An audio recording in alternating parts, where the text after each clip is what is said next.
Today we are going to be transplanting these banana plants here in my front garden bed right in front of my house. So we are quickly approaching fall right now. It is the middle of August, so now is the perfect time to be transplanting your perennial fruits into the ground. This, for me, is banana plants, but you could also do your fruit trees. Right behind me here is a plum tree. I also have multiple apples and other fruits too. Getting off topic, but the point of today's video is to show you just how easy it is to transplant these banana plants. Now, I was outside yesterday and I started recording a video where I put the banana plants in front of my garden gate, and I will show you in just a bit, and they look awesome there. But I did not do much talking in that video. I put the camera on and I just did what I had to do. So I figure right now, in the front end of this, let's go ahead and tell you everything you need to know about transplanting a banana plant. Now, your banana plant is a perennial fruiting plant. Not all banana plants fruit though. So before you choose your variety, if you want fruit out of it, first make sure you have a long enough season for that, and second, make sure of the variety. I cannot remember the name of this variety. I would have to go back in previous videos and look it up because I got these last year and they just have multiplied this year. Now, a few minutes ago I told you that fall is the perfect time for transplanting your perennial plants. There really are two best times a year: early spring and early fall, or late summer, which is where we're at. So we want to get our transplants in the ground at least 3 to 4 months before we're expecting our first frost. Here in Zone 8, our first frost is the middle of November. I think it was November 10th or 14th or something. I'll have to look it up again. I'm not 100% sure. The first thing to consider whenever transplanting any plant, but definitely these perennials that we're working with now, is you don't want to do it in the heat of the day. You never want to transplant any plant in the heat of the day because it'll be too much and the shock is going to be too severe, and most of your plants will not bounce back from that. So it's after dinner. It's around 6 o'clock now. There's not going to be any sun, obviously, for the rest of the day and through the night. So I will be planting them in their respective holes that I'm going to dig, fertilize them, and water them in real good. And there will be some shock. I will show you when I'm talking about over by the garden gate. But that's just what happens whenever you transplant plants. There's going to be a little bit of shock, but that is why we do our best to get our plants started with everything they need for them to be able to bounce back. Your second consideration would be what I just said, the fertilizers. You want to make sure that they have food to get started.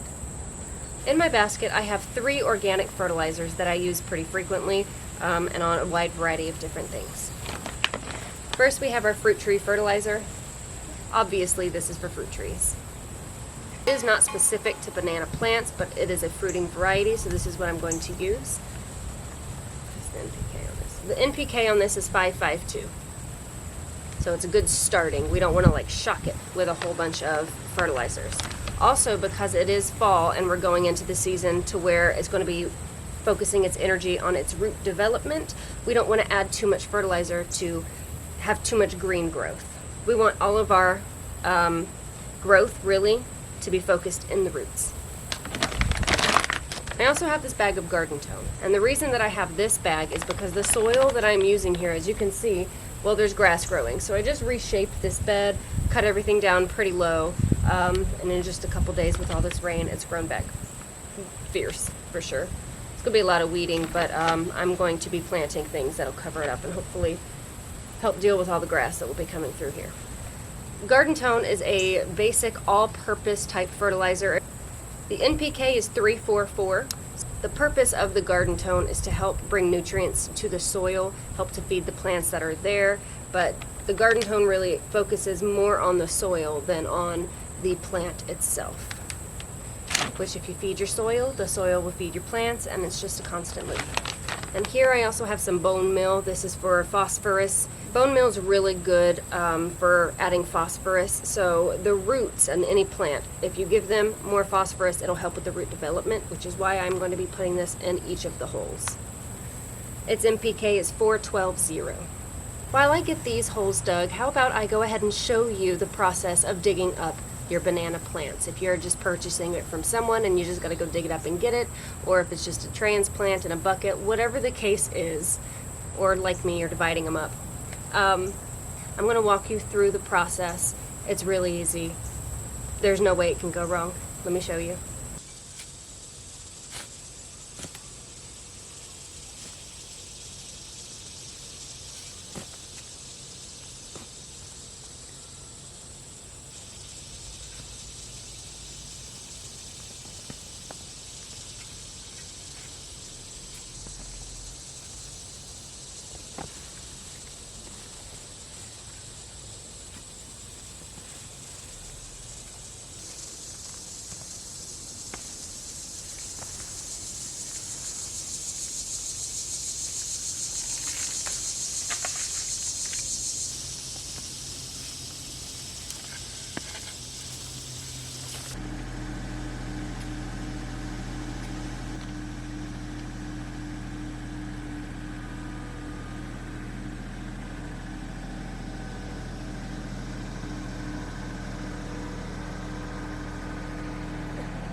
Now that the banana plants have been dug up, it is now time to separate them off and then transplant them out. So your banana plant will grow from a rhizome root at the bottom. Separating off the banana pups is really easy. We just need to go down to the rhizome at the bottom where the roots are, and we're just going to slice them, trying to get as much roots on each plant as we can without damaging them too bad.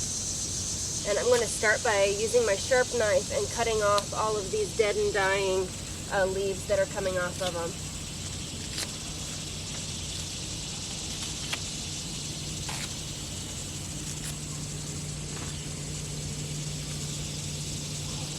Okay. And then now we're going to come down to the root and loosen all this soil out and start separating the individual pups or plants. Here's the tiniest little banana plant. Little tiny baby.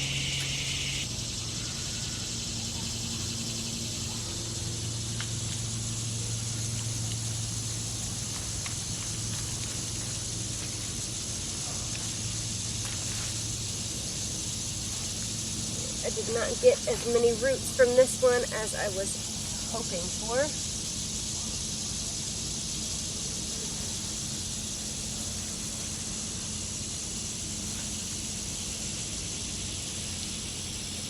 Hopefully that'll take.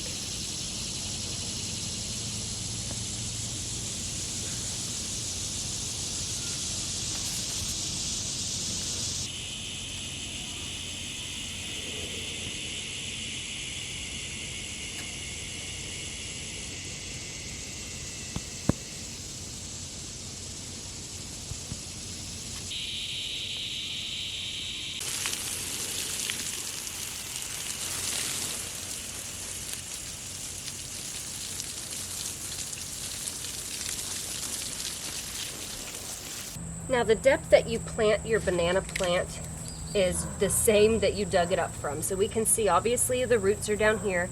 We're getting them in the hole. And we can see right about up to here, it's where the white part starts to turn green. It needs to cover soil just right up to here.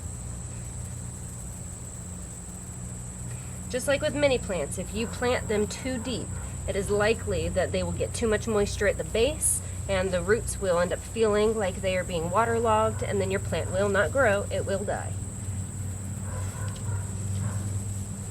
Got a little tiny one here, and then we got a nice big one here, and then a smaller size beside it. This is going to fill out really nicely. I just need to water it in real well, and we'll be good to go.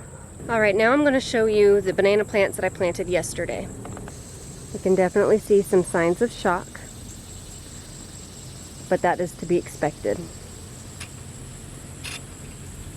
On the banana plant, signs of shock would be withering in the leaves. It would be a limeish green color, so you can see on the spine here.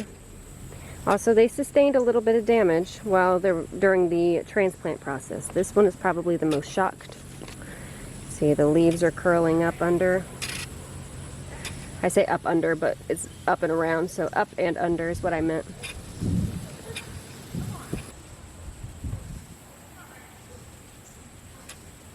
Well, there you go. If you didn't know before, now you know how to transplant a banana plant.